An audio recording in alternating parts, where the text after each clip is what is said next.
Assalamu alaykum. Tordagi barliq kitob anglag'uvchi do'stlar. Biz payg'ambar sallallohu alayhi va sallamning tarjimaholi yozilgan Sherin Bullaq degan kitobni o'qishni davomlashtiramiz. Oldingi qismda tunji vahiyning kelganini o'qib o'tgan edik. Endi davomini o'qiymiz. Vahiyning turlari haqida umumiy tushuncha. Biz Muhammad sallallohu alayhi va sallamning payg'ambarlik va elchilik jarayonining tafsilotini tunishdan avval shu payg'ambarlikning manbai va islom da'vatining asli manbasi bo'lgan vahiyning turlarini tunib olishimizga to'g'ri keladi. Ibn Qayyum rahimahulloh vahiy turlarini mundaq bir qanchaga ayirgan. Birinchisi rost tush. Buni Sahihul Buxorida mundaq tushundirgan. Payg'ambar sallallohu alayhi va sallamga vahiy eng dastlab rost tush bilan boshlangan deyilgan. Bu payg'ambar sallallohu alayhi va sallamga vahiyning boshlanishi bo'lgan edi. Ikkinchi, payg'ambar sallallohu alayhi va sallam bir hadisda Jibril alayhissalom mening qalbimga shundaq bir nafsi, jon egisi, o'z rizqini yeb bo'lmoqcha hargiz o'lmaydiganligini ilqo qildi. Şoňa sizler taqvodorlikni lozim tutinglar. Rizq talab qilishda to'g'ri yo'l tanlanglar. Rizqning kechikib kelishi Allohga osiylik qilib rizq izlashga ilib bormasin.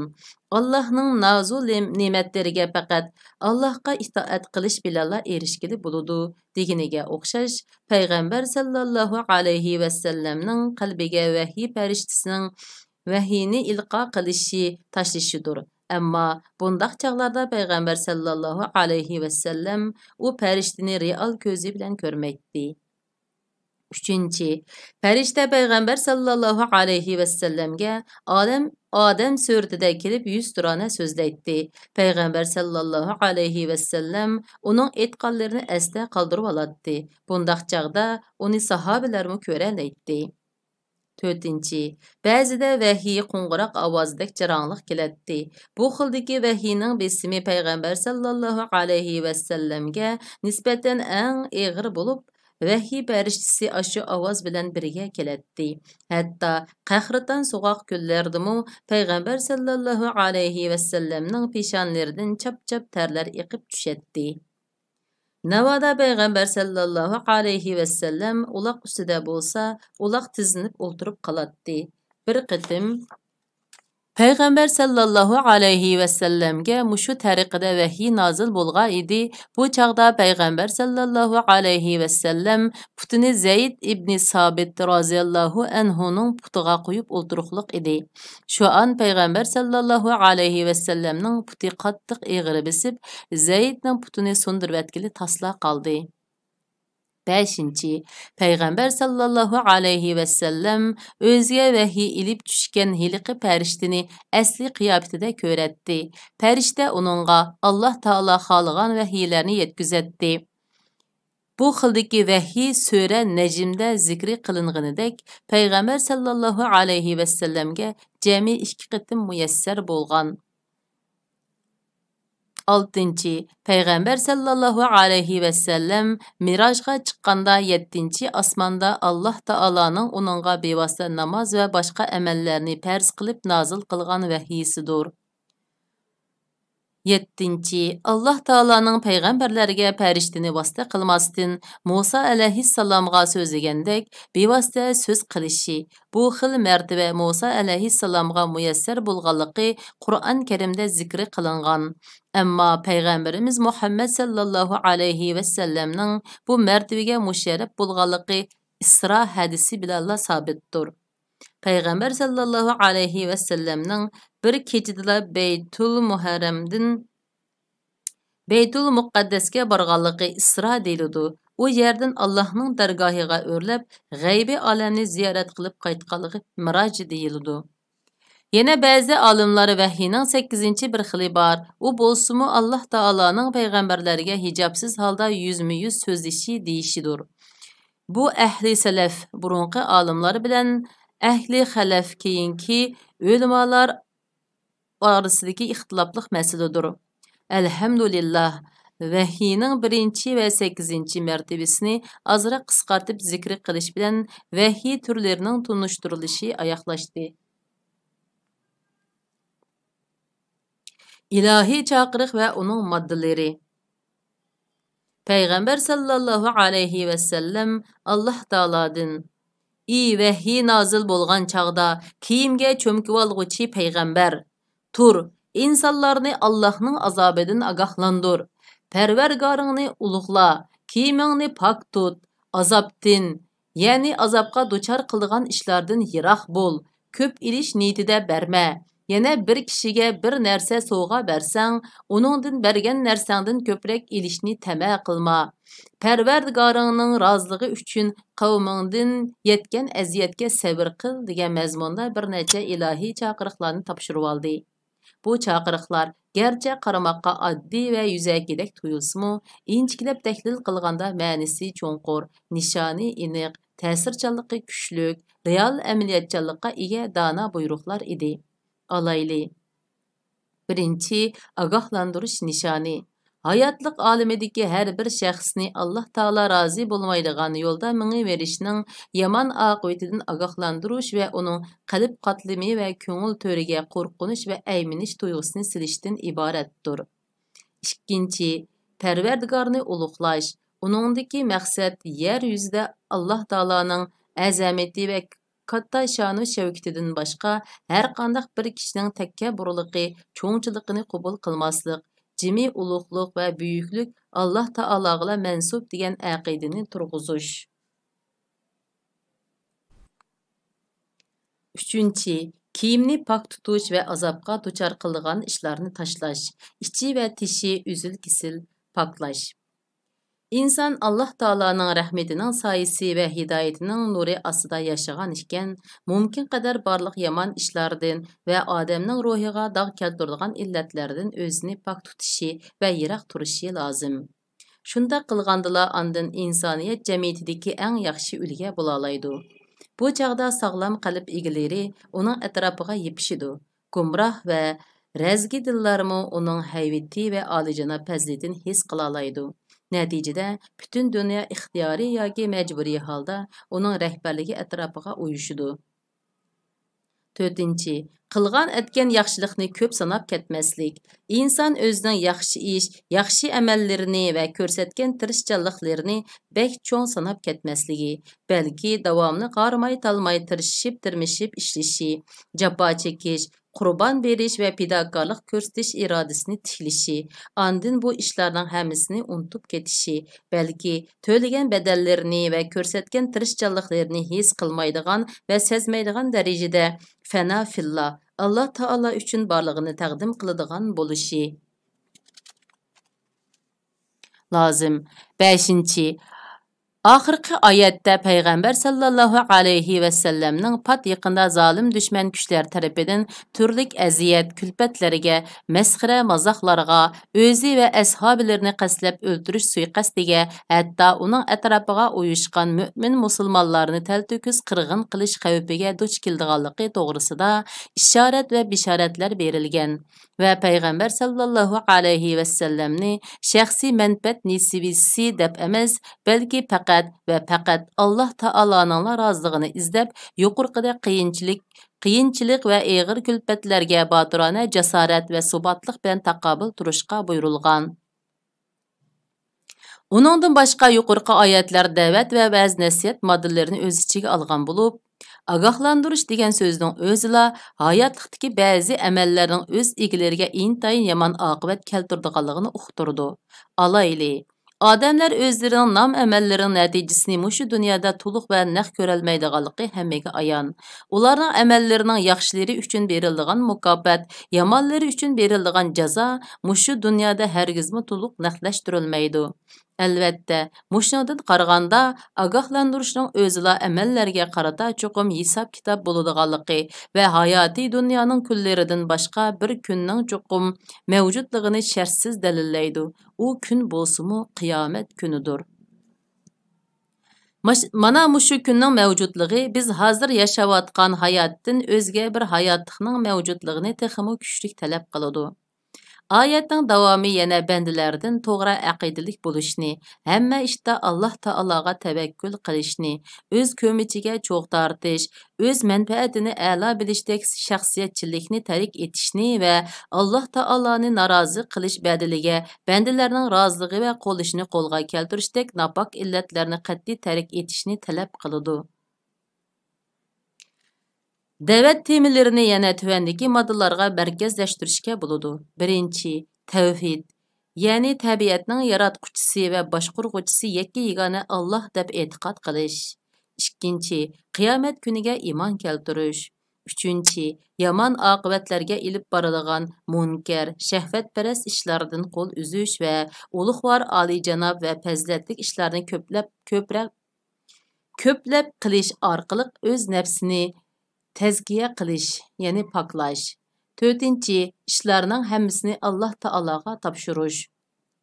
Beshinchi, yuqorqi belgimalarning hammasini Muhammad sallallohu alayhi va sallamning payg'ambarligiga iymon keltirgandan keyin uning to'g'ri rahbarligi va dana yetakchiligi ostida ilib berish qatorliqlar.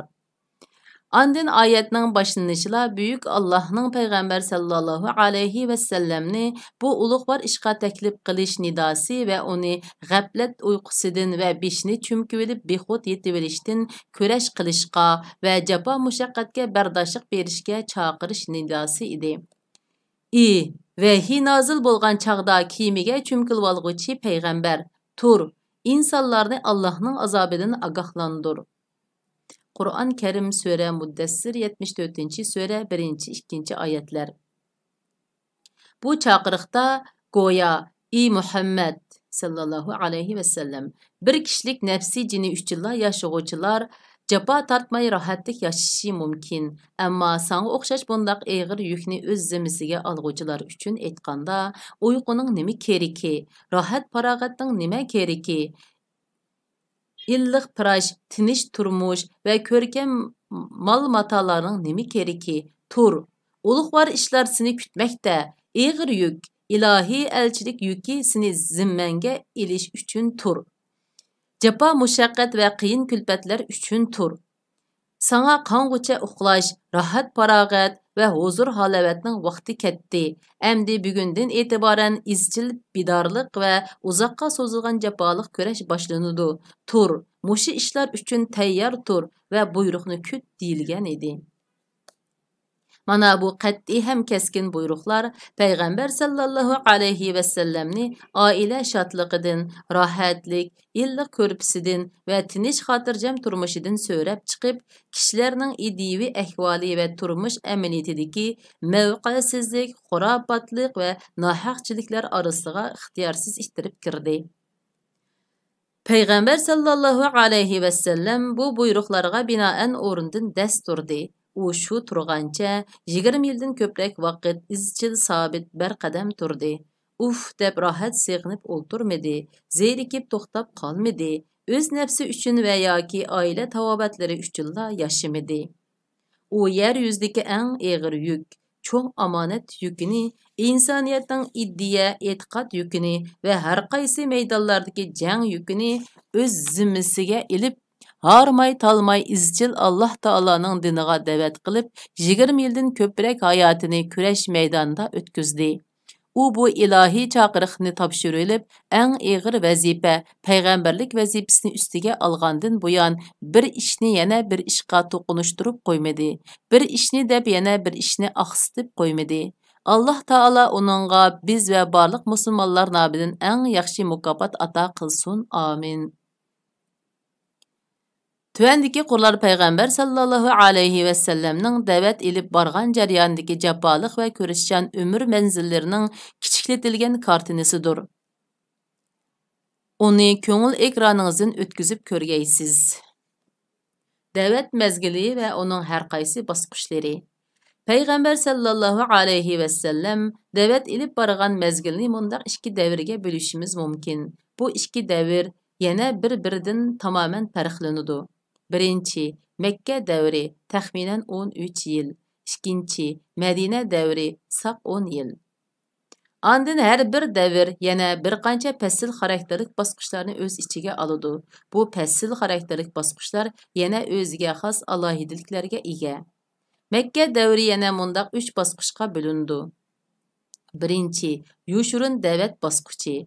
U 3 yil davomlashgan. Ikkinchi, Makka tavasida oshkora da'vatga o'tish bosqichi. Payg'ambarlikning 4-yilining beshidan 10-yilning oxirlarigacha davomlashgan. Uchinchi, Makkaning sirtidagi da'vat bosqichi va da'vatning har qaysi qabilalar orasida keng ko'lamda ilib berilishi. Bu 10-yilning oxirlaridan payg'ambar sallallohu alayhi va sallam Madinaga hijrat qilganga qadar bo'lgan mezgildir. Madina da'vat davri bosqichlarining tafsilotini bo'lsa o'z navbatida bayon qilamiz. Birinchi bosqich da'vat ko'rishi. 3 yillik yoshurun da'vat. Hammaga ma'lum, Makka shahri arablarning diniy poytaxti, ulug' Ka'baning mutasaddilari, boshqurg'uvchilari bor joy edi. Butun arab xalqining nazaridagi atalmish muqaddas but haykallarga qarg'uvchilarning hammasi mushu yerda o'ltiraqlashqa edi. Shunga bu yerda islohot ilib berib, ideya va aqidani to'g'ri yo'lga silishdan iborat bu ig'ir vazifani ado qilish Makkaning sirtidagidan ko'p qiyinga to'xtaydi. Bu ish vaqtli qiyinchilik va to'salg'ularning ta'siriga uchirmaydigan dono bir tadbirga muhtoj bo'lg'achqa, Makkadagilarni biroqla cho'chitmaslik uchun islom da'vati dastlabki mezgilda sal-pal yoshirin ilib berilish eng oqilona tanlash edi. Shunga payg'ambar sallallohu alayhi va sallam mushu yo'lni tanladi. Tunji avlod musulmonlar Payg'ambar sallallohu alayhi va sallamning bu dinni avval o'z oila tavobatlari va yaqin do'st birodarlar orasida tashviq qilishi tabiiy ahvol edi. Shunga u tunji bo'lib o'z oila tavobatlari va yaqin do'st birodarlarini shuningdek tunish bilishlari bo'libmi ular ichidan haq suyar, yaxshi tabiatliklari bilan tunilgan. Ularmı Peygamber sallallahu alayhi ve sellemni rastçil, haqiqatni yaxlığıcı deb biladigan, vujudida yaxshilikning asiri bor bir qism kishilarni tanlab islomga chaqirdi. Natijada Peygamber sallallahu alayhi ve sellemning oliy janobligi, shaxsiyatsizligi va rostchiligiga shaklanmaydigan bir turkum kishilar bu da'vatga tunji bo'lib ovoz qo'shdi. Ular islom tarixida tunji avlod musulmonlar deb ataldi. Ularning dastlabki İftigarida Peygamber sallallahu alayhi ve sellemning ayoli Xadicha bitni Xuvaylid, Peygamber sallallahu alayhi ve sellemning azod qilib etgan quli Zayd ibn Haris, ibn Shurahbil Kalbi ve Peygamber sallallahu alayhi ve sellemning tag'isining o'g'li Ali ibn Abu Talib. U bu chaqda tixi narasida bola bo'lib, Payg'ambar sallallohu alayhi va sallamning kapolatida turib va yaqin do'sti Abu Bakr Siddiq musulmon bo'ldi. Bular da'vat boshlangan birinchi kunila musulmon bo'lgan edi. Shundan keyin Abu Bakrmi da'vatga kirishib ketdi. U xo'sh bichim, ag'intarchilik isil, chiqishqoq, axloqliq, keng qo'l odam edi. Onun ustiga onun farosatlikligi, tijoratdagi ipi va shirin suhbatlik bo'lishdek alohidligi onun qavm jamoati orasidagi bordi keldi munosabatini quyuqlashtirgan edi va el orasidagi ta'sirini zo'raytgan edi. Shunga u o'zining suhbatiga hozirlik qiladigan qavm qarindoshlaridan ishonch qila oladiganlarga islomni da'vat qildi. Natijada uning maslakdoshlaridan Osman ibn Affon, Ümevi, Zubayr ibn Avvam Esadi, Abdurrahman ibn Af Zuhri, Said ibn Abi Waqqas Zuhri ve Talha ibn Ubaydullah Taymi qatarlıqlar musulmon bo'ldi. Hammadan burun musulmon bo'lgan bu 8 shaxs tarixda tunji avlod musulmonlar va islom pishvolari bo'lib qoldi. Dastlab musulmon bo'lganlardan yana Bilal ibn Abi Rabah Habashimi bor edi. Andin bularga agishib İslam ümmetining ishonchlik odami Abu Ubayda Amir ibn Jarrah Bani Haris jamiyatidan, Abu Salima ibn Abdul Asad Bani Mahsum jamiyatidan, Arqam ibn Abil Arqam Bani Mahsum jamiyatidan, Osman ibn Maz'un va uning ikki qarindoshi Qudama va Abdullah, shuningdek Ubayda ibn Haris ibn Muttallib ibn Abdumannaf va Said ibn Zayd Bani Adi cemaatidan va uning ayoli Fatima bint Xattob, Umar ibn Xattobning hamshirisi, Xabob ibn Arad va Abdullah ibn Mas'ud qatorliq kishilar musulmon bo'ldi. Ular Quraysh qabilasining har qaysi aymoqlaridan eng dastlab musulmon bo'lganlar bo'lib, Ibn Hisham rahimahullah bularning soni 40 dan oshadi deydi. Lekin uning hisobdagi ba'zilarning tunji avlod musulmonlardan sanashda bir oz masala bor. İbn İshaq rahimahullah mundaq deydi. Shuningdan keyin kishilar ayol top-top bo'lib islomga kirishga boshladi. Makkada islom to'g'riliq gap so'zlar tarqaldi. Bara-bara islom haqidagi parang kishilarning muhim so'z temasiga aylandi. Yuqorqilarning hammasi yoshurun musulmon bo'lgan edi. Payg'ambar sallallohu alayhi va sallam ular bilan maxfiy uchrashib, diniy ahkomlarni yoshurun o'gitib turadi. Chunki da'vat texcha ayrim shaxslar bo'yicha yoshurun ilib berilyotadi. Sura Muddassirning bosh qismi nozil bo'lgandan keyin vahiy orqa nozil bo'lishga boshladi. Bu mezgilda nozil bo'lgan qisqa lavzilik, qobiyalik fasilga ega, fikri o'tkir, jonliq, ta'sirchanligi va jazbidorligi kuchlik va odamni o'yga soladigan bu oyatlar va sura bo'laklari ayni davrning tinch vaziyatiga mos keladi. Bu oyatlar inson nafsini paklashga qiziqtirish, dunyodagi satchilik badqiliqlardan saskandirish, jannat va do'zaxlarni go'yo ko'z bilan ko'rgandek tasvirlash qatorliqlarni mazmun qilgan bo'lib, mo'min musulmonlarni ular yashayotgan ashu jamiyatdan boshqa bir muhitga boshlab boradi.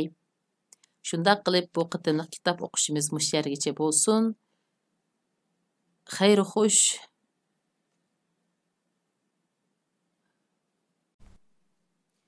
Assalomu alaykum, to'rdagi barliq kitob anglag'uvchi do'stlar. Biz payg'ambar sallallohu alayhi va sallamning tarjimali yozilgan Sherin Bulloq degan kitobni o'qishni davomlashtiryapmiz. Biz oldin qitim vahiyning turlari va uning moddalari, tunji qitim islom diniga kirgan musulmonlar to'g'riliq bilimlarga ega bo'ldik. Endi davomini o'qiymiz. Namoz. Dastlab nozil bo'lgan oyatlarda namoz o'qishga buyurilgan amr farmonlar bor edi. Muqatil ibn Sulaymon mundaq deydi: Alloh ibtidoiy islom davrida islom dinining dastlabki boshlanishida atdiganda 2 rakat, kechda 2 rakat namoz o'qishni farz qilgan edi. Qur'on Karimda bu haqda oqshimi attigini Parvardigoringga hamdu bilan tasbih aytqin. Qur'on Karim Sura G'ofir 40-sura 55-oyat. İbn Hajar mundaq degan: Payg'ambar sallallohu alayhi va sallam mirojga chiqishdan burun o'zimu va sahaba kiramlarmu chuqum namoz o'qiydi. Lekin musulmonlar hozir ado qilayotgan 5 vaqt namoz farz qilinishdan ilgari yana boshqa namoz farz qilinganmi yo'q? Bu to'g'rida qarash o'xshash emas. Aytishlarga qaraganda shu vaqtlarda kun chiqishdan burun va kun patqandan keyin ado qilish farz qilingan namoz bor ekan.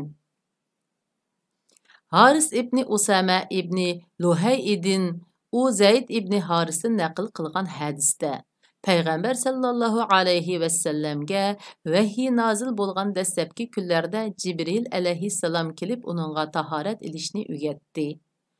Payg'ambar sallallohu alayhi va sallam tahoratdan forig' bo'lgandan keyin bir uruch suv ilib avratiga chashdi deyilgan. Barra ibn Azib va ibn Abboslarmu shu hadisning mazmunini naql qilib, ibn Abbosning rivoyatida mana bu eng burun nozil bo'lgan farzlar edi degan so'z qistirilgan. Tarix ibn Hisham degan kitobda Payg'ambar sallallohu alayhi va sallam va sahobalar namoz vaqti kirganda tog' jilg'ilariga berib, el ko'zdan yiroq joylarda namozlarini yoshurun o'qishib keladi. Bir qitim Abu Talib Payg'ambar sallallohu alayhi va sallam bilan Alining namoz o'qiyotganligini ko'rib, buning nima ish ekanligini so'ragan va haqiqiy ahvolni uqqandan keyin bu ikkalanni subatliq bo'lishga buyurgan deyilgan.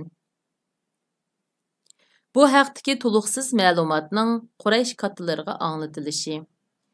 Ayni chog'dagi voqealarning har qaysi taraflariga nazar solganimizda, mushu mezgilda da'vatgarcha maxfiy va ayrim shaxslar bo'yicha yoshurun elib berilayotgan bo'lsa-mu, Quraysh doiralari buni uqmay qolmagan, biroq ular buningga ortiqcha parvo qilib ketmagan edi.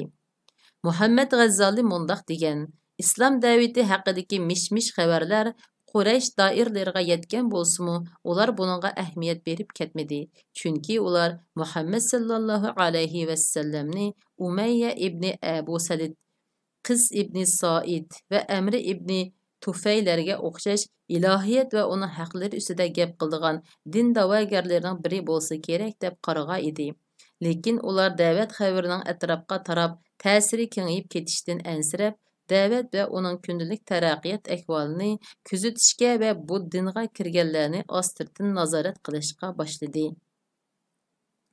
Hash-bash deguncha 3 yil o'tib ketdi. Islom davati garchi shaxslar aro yoshurun ilib berilayotgan bo'lsa-mu, lekin bu kamgacha islomiy qarindoshlik va o'zaro hamkorlik asosida elchilikni yetkazoladigan va uni o'z joyiga qaror topqizish vazifasini ado qila oladigan bir turkum sodiq mo'minlar allaqachon yetishib bo'lgan edi. Shuningdek keyin payg'ambar sallallohu alayhi va sallamni oshkora da'vatga o'tishga, botil ishlarga qo'rqmay qarshi turishga va butparastlikka qarshi qat'iy maydonda turishga undab vahiylar nozil bo'ldi. Ikkinchi bosqich oshkora da'vatga o'tish. Oshkora da'vatga o'tish tunji buyruqi. Oshkora da'vatga o'tish haqida tunji bo'lib Alloh taoloning yaqin qish aqrabolaringni ogohlantirg'in. Qur'on Karim sura Shu'ar 26-sura 214-oyat degan oyati nozil bo'ldi. Mazkur oyatni o'z ichiga olgan sura Shu'arda avval Musa alayhissalom payg'ambar bo'lgandan tortib u toki Bani Isroilni boshlab hijrat qilganga qadar va ularning Fir'avn va uning qo'lchimoqchilaridan qutulgandan tortib Fir'avnning oila tavobatlari bilan qo'shib g'arq qilib etilganga qadar bo'lgan bir qator jiddiy ham ta'sirli voqealar bayon qilindi. Bu qissa Musa alayhissalomning Fir'avn va uning qavmini Alloh taolo tarafidan da'vat qilish jarayonida beshidan o'tkazgan jimiy sarguzashtlarini o'z ichiga oladi. Menimcha payg'ambar sallallohu alayhi va sallam oshkora da'vatga o'tish amrini topshirilish harpisida Musa alayhissalomning voqeasini bunchalar tafsiliy bayon qilishdagi maqsad payg'ambar sallallohu alayhi va sallam va sahoba kiromlar oshkora da'vatga o'tganda uchraydigan qarshilik, ahonat va zulm sitamlar oldida bu qissalar yaxshi ulga bo'lsin uchun edi. Shuningdek yana ularning oshkora da'vatga o'tishdan avval o'z ishlariga to'liq ideyaviy tayyorlik ko'rib qo'yishi uchun edi. Chunki haqqoniyatning o'z rolini to'liq joriy qildira oladigan sharoitga ega bo'lishi, muqarrar holda uning botilning zulm sitam qurg'onlarini pachoqlab tashishi va jaholat bilan keskin kurash qilishi orqali amalga oshadi. Şuna musulmonlardımı şu qiyinchiliklarga bardoshlik beralaydigan to'liq ideyaviy tayyorlik bo'lishi, tavranmas e'tiqod va iroda turg'izilishi zarur edi. Shuning bilan bir vaqtda yana bu sura Fir'avn va uning qavmining echinishlik oqibatini tasvirlash bilan birga Nuh alayhissalomning qavmi, Ad və Səmud xalqi, İbrahim əleyhisselamның qavmi, Lut əleyhisselamның qavmi qatarlıq Allah Taala'nın peyğəmbərlərini yalğanğa çıxarğıçlarının aqibeti və əykə ahalının echinishlik aqibetinin təsvirini öz içigə aldı. Bunundan məqsədmu əlbəttə pat arada öz peyğəmbərə qarğularca qarşı çıxıb onu inkar qılğıçların öz qılmışlarının aqibetini bilib bilişi. Hatta qarşı meydanda davamlıq çın turaveradigan bo'lsa, chuqum Alloh taolaning qattiq g'azabiga duchor bo'lganligini bilib bilishi va mu'minlarning o'zlarining kelgusi istiqbolining chuqum porloq bo'lganligini aniq oydinlashtirib bilishi uchun edi.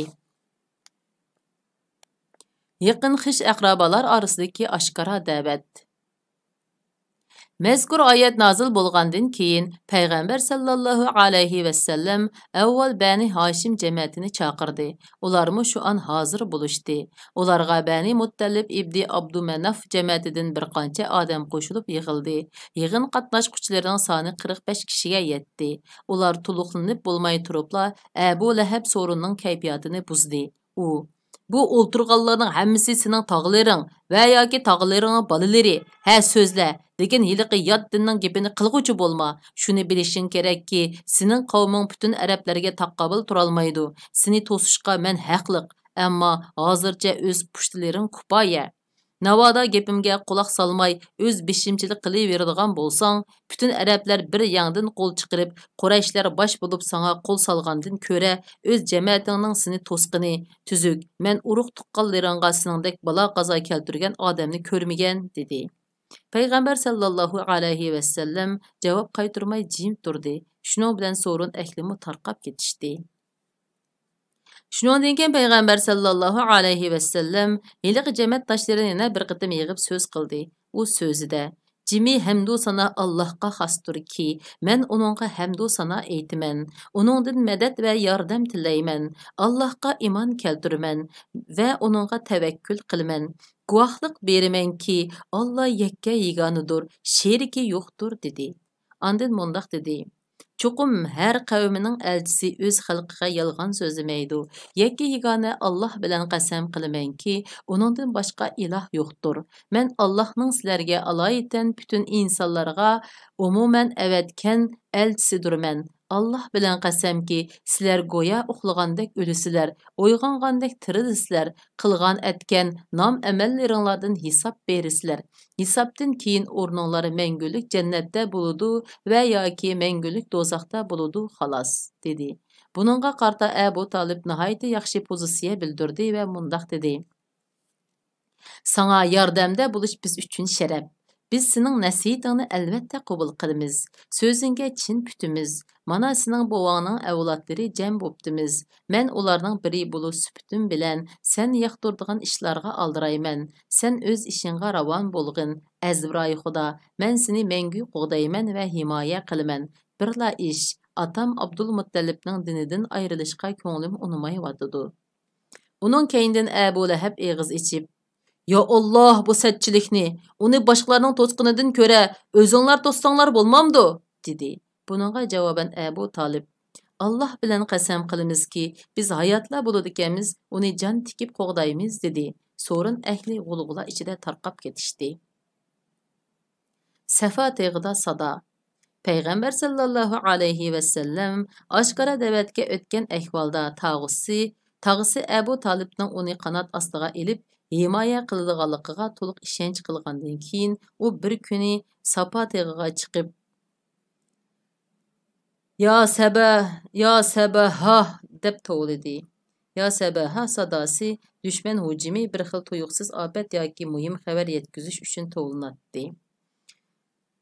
Bu sadani anglagan Quraysh aymoqlari taraf-tarafdan yig'ilib keldi.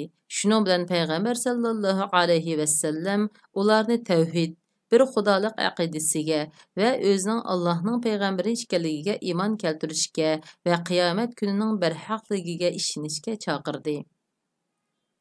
İmam Buxari rahimahullah bu qismning bir qismini Ibn Abbas roziyallohu anhudan rivoyat qilib bundaq deydi: Yaqin xish aqrabolarini ogohlantirg'in degan oyat nozil bo'lib edi. Payg'ambar sallallohu alayhi vasallam Safa teg'iga chiqib: "Bani Fihri jamiyati, Bani Adi jamiyati" deb Quraysh aymoqlarini bir-birlab chaqirdi. Quraysh ammasi yig'ildi. Hozir bo'lolmaydiganlar nima ahvol ishkanligini o'qish uchun odam avatdi. Bularning ichida Abu Lahab bor edi. Shuning bilan payg'ambar sallallohu alayhi vasallam so'z qilib: Quraysh jamoasi, aytib beqinglarchu, agar men dushman otli qo'shini tog' orqasida sizlarga hujum qilmoqchi bo'lib yetibdi desam, mening gapimga chin putamsizlar?" dedi. Ular birdak: "Shundoq, sening gapingga chin putimiz, sening rostchil, samimiy ekanligingga ishonamiz" deyishdi. Payg'ambar sallallohu alayhi vasallam: "Undaq bo'lsa, men sizlarni qattiq azobdan ogohlantirguchiman" dedi Abu Lahab. "Halok bo'lgur. Bizni mushin deb chaqirdingmi?" dedi. Bu chaqda Abu Lahabning ikki qo'li qurib kessin, amalda qurib ketdi. Uningga erishgan narsalari asqatmadi. U lavuldab turgan o'tqa, ya'ni davzoqqa kirdi. Uning o'tin to'shig'uchi, ya'ni suxanchi xotinimi lavuldab turgan o'tqa kirdi. Uning bo'yinda mahkam ishilgan arg'amcha bo'ludi degan sura nozil bo'ldi. İmam Muslim rahimahullah bu qisning yana bir tarafini Abu Hurayra roziyallohu anhudan naql qilib bundaq deydi. Yaqin xish aqrabolaringni ogohlantirgin degan oyat nozil bo'lgandan keyin payg'ambar sallallohu alayhi vasallam shaxslar bo'yicha va to'p bo'yicha chaqirib: "Ey Quraysh jamoasi, o'z-o'zinglarni do'zax azobidan qutqizinglar. Ey ibn Kayb jamoati, sizlarmi o'z-o'zinglarni do'zax azobidan qutqizinglar. Ey qizim Fatima, senmi o'zingni Allohning azobidan qutqazgin. Alloh bilan qasamki, men sizlarga Allohning azobidan hech narsaga ora turolmayman. Oramizdagi urug' tuqqanchilik munosabati o'z yo'li bilan bo'ladi" dedi. Mana bu aniqlik darajasi nihoyat yuqori va eng uchuq yetkizish sadosi edi. Payg'ambar sallallohu alayhi vasallam bu sado orqali o'zining eng yaqin urug' tuqqanlariga ilohiy elchilikni qabul qilish o'ttirimizdagi urug' tuqqanchilik munosabatining muhim halqasidir. Arablarda hozir ching'iga chiqqan urug' tuqqanchilik tarafbozligi Alloh taoloning dargohidan nozil bo'lgan ogohlantirish haroratida erib tugidi deganni aniq yetkazgan edi. Haqni jakarlash va mushriklarning qarshilik ko'rsatishi. Haq ovozining yangroq sadasi Makka osmonida jaranglayotgan paytda Alloh taoloning "Sana buyurilganni, ya'ni Parvardigoringning amrini oshkora o'ttirg'a qo'ygin, mushriklarning masxiralariga parvo qilmagin" degan oyati nozil bo'ldi. Buning bilan payg'ambar sallallohu alayhi vasallam ularning sherik xurofotlarning va asossiz afsonalarining abdi bashirsini ichib tashlashga kirishdi. But haykallarning haqiqiy mohiyati va uning naqadar qadr-qimmatsiz narsa ekanligini ochiq oshkora o'ttirg'a qo'yib, butlarning ojiz va keraksiz bir nima ekanligini amaliy misollar bilan tushundirdi. Butlarga sig'inish va uningga cho'qinishni o'zi bilan Xudo o'ttirsida vosita qilib olganlarning oshkora ozg'unlikda ekanligini ro'shan dalil pokitlar bilan bayon qildi. Go'yo chaqmoq gulduri momisi tinish havo bo'shlig'ida akis sado paydo qilgandek, mushriklarning ozg'unligini va butqa cho'qinishning hamoqatligini oshkora o'ttirg'a qo'yish makkaliklarning g'azab o'tini lavuldivatdi. Ularda bu xil tashabbusni yod ko'rish va inkor qilish to'lqini avj urdi. Qurayshlar ushtumtit maydonga kelgan bu yangi iqimni to'smoqchi bo'ldi. Chunki bundoq qilmaganda ularning kona an'anaviy meroslari xavfga uchraydi. Qurayshlar tadbir qo'llanmoqchi bo'ldi. Chunki ular bir Allohga iymon keltirib, ko'p ilohlarni inkor qilish va Muhammad sallallohu alayhi va sallamning payg'ambarligiga iymon keltirib, qiyomat kunining haq va rostligiga ishonish deganning ma'nosi boshqalarning mulkida emas, hatto o'zining jini va mol mulkidimi to'liq ixtiyorligi bo'lmaydigan ravishda mutlaq bo'ysunish va o'zini atash ekanligini aniqroq qilib aytganda, bu ularning diniy imtiyozdan foydalanib arablar ustidan yurgizadigan xo'jayinlik o'rnini yo'qotish. Allah va Allohning payg'ambarining roziligi uchun o'z nafsining rohat farog'atidan voz kechish, shundaqla yana ota-bobolardan qolgan an'anaviy aqida qarashlarni tashlab, o'zlarining ruhiy, e'tiqodiy, ijtimoiy va siyosiy holatlarida uzil-kesil o'zgarish hosil qilish ekanligini, undan boshqa tuvan va o'ttira tabiqidagilar ustidan o'ynatadigan qonliq qamchisini to'xtatish va ati oqshom o'tkazayotgan gunoh ma'siyatlardan qo'l uzish ekanligini bilib olgan edi. Shunga ular o'z vujudidagi ulug'liq va yaxshilikning ta'siridan emas, balki inson kelgusi hayotida gunohda avzaylamoqchi bo'ladi. Qur'on Karim sura Qiyomat 75-sura 5-oyat. Avzaylamoqchi bo'ladiganligi uchun o'zlarining huquq imtiyozlarini vaqtliq tuvalatib qo'yadigan bu yangi vaziyatni zodila qabul qilg'usi kelmadi. Qurayshlar yuqorqilarni hayta obdan tunib yetgan edi, lekin ular insoniy fazilat va axloqiy kamolatda eng yuksak darajada ulga bo'la oladigan qavm jamoat va ajdodlar tarixida tangdishi yo'q, eng ishonchlik, eng rostchil va eng samimiy bir erga qarata nima deb evan qo'yadisun? Ular nima qilarini bilolmay hayron qilishdi. Ular haqiqatan hayron bo'lishga tegishli ishda albatta. Ular uyan o'ylab, buyan o'ylab, ko'p bosh qatirgandan keyin oxiri Abu Talibning qishiga berib, uningdan atoq inisining harakatini cheklashni talab qilmoqchi bo'ldi. Shunga ular o'zlarining bu talabiga jiddiylik bilan haqqoniyat libosini kiydirib, Abu Talibga Muhammadning iloh Muhammed sallallahu alayhi ve sellem ilahlarimizni tashlashga da'vat qilishi, bu ilahlerimizning payda zihni va kuch qudratining yo'qligini so'zlab yurishi, shu ilahlarimizni qattiq haqoratlaganlik va ayiblaganlik, mushu dinga e'tiqod qilib kelgan necha avlod ajdodlarimizni azg'un gumrohlarga chiqarib, ularni aql farosatsiz deb qarg'anlik demoqchi bo'lishdi va shu an tashkillanib Abu Talibning qo'rg'osiga keldi. Quraysh elçileri Abu Talib qorusida. İbni İshaq rahimahullah mundaq degan: Quraysh mötəvərlərdən bir neçə ərbab Abu Talibning qorusida payda bo'ldi. Ular Abu Talibqa: "Ey Abu Talib, sen bilirsən, qarindişingning o'g'li Payg'ambar sallallohu alayhi va sallamni demoqchi, bizning ilahlarimizni qapsab tillavatidi.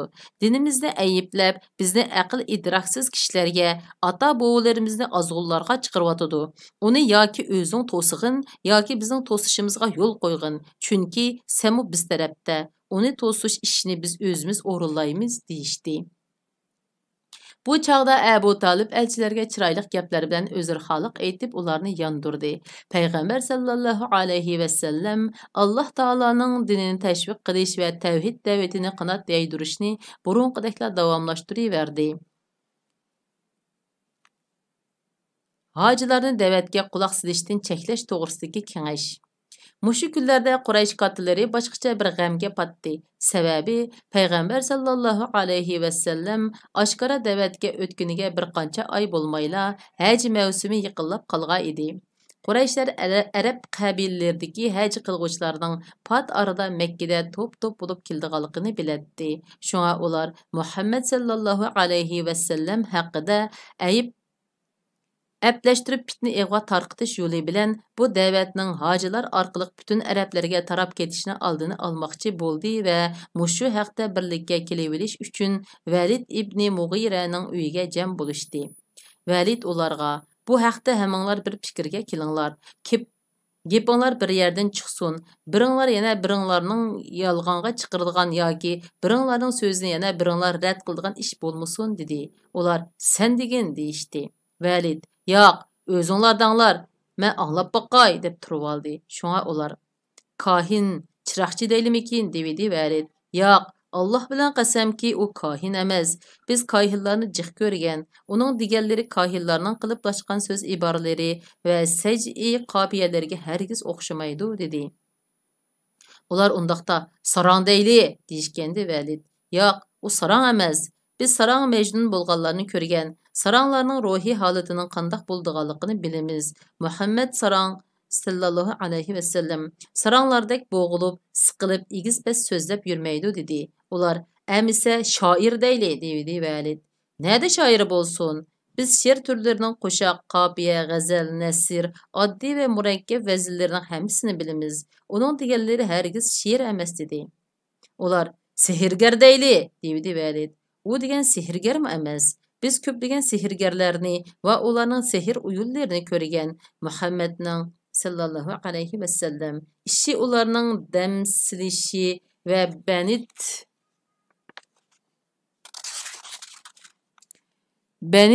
qilishlariga o'xshamaydi" dedi. Ular: "Amisa nim deymiz" degan edi Valid. "Alloh bilan qasamki, uning gapining bir xil huzur halovati bor. Uning asli yiltizi bir. Tarmoq shaxshlari bog'ning baraqsan notalariga o'xshaydi. Uning haqida nimalar demanglar hamon chinib qoladi. Shunga uningga bir oz yaqin kelgan so'z shuki, uni sehrgar danglar.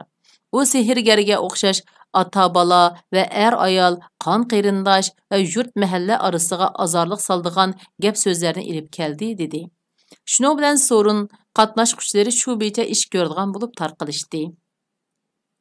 Yana boshqa rivoyatlarda Valid kengash ahlining hammasining so'zini rad qilib chiqqandan keyin ular Validga: "Dal joyiga tushadigan gap bo'lsa sen demamsan" deyishgan.